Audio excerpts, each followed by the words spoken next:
श्री सद्गुरु महाराज की जय। सत्संग सुधा वचनामृत भाग द्वितीय। संत सद्गुरु महर्षि मेहि परमहंस जी महाराज का प्रवचन। मानस रोगों को जड़ से नाश करने की युक्ति। बंदो गुरुपद कंज कृपा सिंधु नर रूप हरि महामोहतम पुंज जासु बचन रवि कर निकर। देह की बीमारी को लोग प्रत्यक्ष देखते हैं और अपने शरीर में पाते हैं। साधु संत कहते हैं सब बीमारियों से आप छूटें, अच्छी बात है, किंतु बीमारी सिर्फ आपकी देह में है या और कहीं भी? आपके मन में भी काम है। जैसे आपकी देह में बीमारी होती है, किसी को कोई देह की बीमारी हो परंतु मन अच्छा हो तो वह खुश रह सकता है, किंतु मन बीमार हो और शरीर अच्छा हो तो वह खुश नहीं रह सकेगा। देह की बीमारी आपको छूट जाए अच्छी बात है, किंतु आपके मन की बीमारी छूट जाए तो और अच्छी बात है। कोई कह नहीं सकता कि मेरे मन में बीमारी नहीं है। अज्ञ लोग भले ही कहें कि मेरे मन में बीमारी नहीं है, किंतु ज्ञानी लोग कहेंगे कि मन बीमारियों से भरा है। मोह अर्थात अज्ञानता सब रोगों की जड़ है। नहीं जानना अज्ञानता है। क्या नहीं जानते हैं? तो अब यह सोचिए कि जानना कितनी तरह का होता है। उत्तर है कि ये दो तरह के होते हैं, एक पढ़ सुनकर जानना और दूसरा पहचान कर जानना। पढ़ सुनकर जानना पूरा जानना नहीं है, पहचान कर जानना पूरा जानना है। साधु संत कहते हैं कि अपने को तुम जानते हो कि तुम शरीर में हो, किंतु क्या तुम अपने को पहचानते हो? अपने को जानते हो परंतु अपने को पहचानते नहीं। इस तरह स्वज्ञान नहीं होने की अज्ञानता या मोह में अपनी देह को ही कहते हो कि मैं यही हूँ। देह अवश्य छूट जाएगी। देह छूटने को लोग मर जाना कहते हैं। हम लोगों के धर्मशास्त्र के अनुकूल मरने पर श्राद्ध क्रिया होती है। इससे विश्वास यह होता है कि मरने वाली देह है, इसमें रहने वाला इसे छोड़कर कहीं चला गया, उसकी अच्छी गति हो, इसलिए लोग श्राद्ध करते हैं। अपनी देह को भले पहचानते हो किंतु अपने को नहीं पहचानते, और अपनी देह को ही अपने तय जानते हो। यह है मोह। इसी देह को पहचान के सबब से देह के सरोकार में जितनी चीज़ें पशु और आदमी आदि आते हैं उनसे संबंध हो जाता है, उनमें ममता हो जाती है। यह मोह का तमाशा है।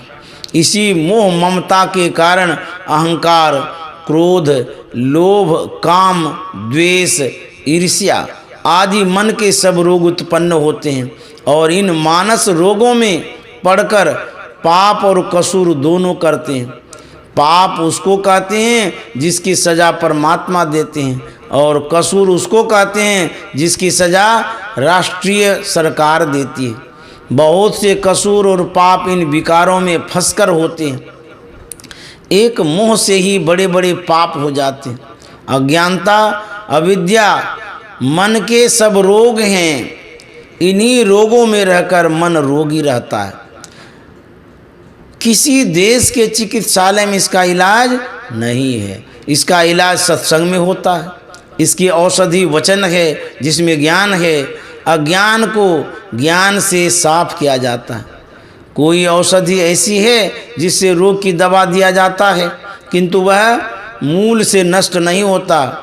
जाने ते छिजहि कछु पापी नासन पावहि जन परितापी। मानस रोगों को जड़ से नष्ट करने के लिए साधु लोग जानते हैं। वे उसकी युक्ति बतलाते हैं। उस युक्ति से रोग को जड़ से उखाड़ देते हैं। पहले कहा जा चुका है कि ये सब काम, क्रोध, लोभ, मोहादि रोग हैं। संसार में कौन कहेगा कि मैं कामी, क्रोधी, लोभी, मोही आदि नहीं हूँ। किसी का तो प्रकट हो जाता है कि फला महाक्रोधी है, फला महालोभी है, कोई इन रोगों को छिपा कर रखते हैं। पहले मोह, काम, क्रोध आदि को मानस रोग कहकर जानो, जिससे ये कुछ भी हटे। फिर समूल नष्ट करने के लिए जानना। इन रोगों को समूल नष्ट करने के लिए ईश्वर का भक्त बनना चाहिए। ईश्वर का दर्शन अपने अंदर होता है, बाहर में नहीं। बाहर माइक दृष्टि से देखा जाता है, ईश्वर इस दृष्टि से देखा नहीं जा सकता। अंतर की आत्मदृष्टि से देखा जाएगा। किसी की खोज लोग आँख और कान से करते हैं। कोई बोलता तो नहीं है, कान से सुनते हैं, फिर देखते हैं कि कौन बोलता है। इसी तरह ईश्वर की खोज अपने अंदर संबित या सुरत के द्वारा देखने और सुनने से करना चाहिए। सबके अंदर में ब्रह्म ज्योति और ब्रह्मनाद अवश्य है, क्योंकि सर्वव्यापी ब्रह्म की ये विभूतियाँ परमात्मा ब्रह्म के सहित सब में व्यापक होकर हैं, इसमें संशय नहीं। ब्रह्मनाद ब्रह्म ज्योति के दर्शन के बिना सुना नहीं जा सकता। पहले बिजली की चमक देखते हैं, फिर बादल का गर्जन सुनते हैं। ईश्वर का पता लगाने के लिए पहले ईश्वर का प्रकाश देखो, फिर उनका शब्द पकड़ो। वह शब्द सबके अंदर होता है, किंतु लोग उसे सुन नहीं पाते। सूरत अंदर की ओर नहीं होती, इसलिए आवाज़ सुन नहीं सकते। संतों का कहना है कि अपने अंदर में जैसे जैसे प्रवेश करोगे, वैसे वैसे ब्रह्म ज्योति और ब्रह्मनाद की अनुभूतियाँ पा सकोगे।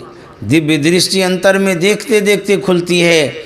अंतर में कोई साधन करें, ईश्वर के तेज को देखें, तो उनके विकार दूर हो जाएं। इसलिए गोस्वामी तुलसीदास जी ने रामचरितमानस के उत्तरकांड में लिखा है, जब ते राम प्रताप खगेसा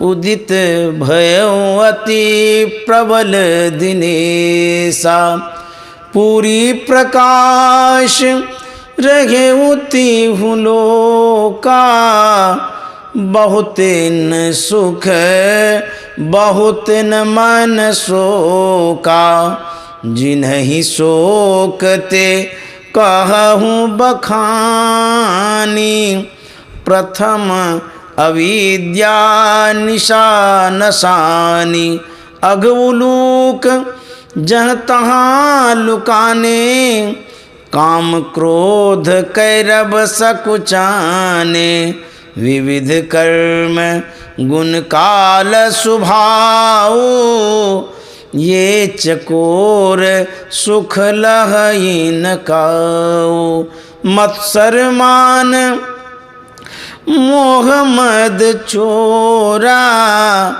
इन कर हुनर न कवनी होरा, धर्म तराग ज्ञान विज्ञाना, ये पंकज विक्षय विधि नाना, सुख संतोष विराग विवेका, विगत शोक ये कोक अनेका, यह प्रताप रवि जाके उर्जब करई प्रकाश, पिछले बार ही प्रथम जे कहे ते पावहि नाश।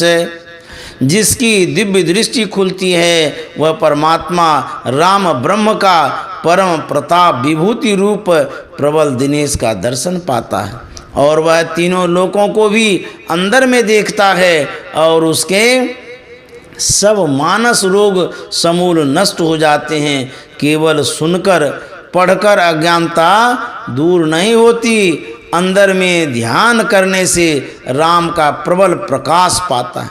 सूर्य से बड़ा तेज कुछ भी नहीं होता। ब्रह्म का प्रकाश सब प्रकाशों से बढ़कर है।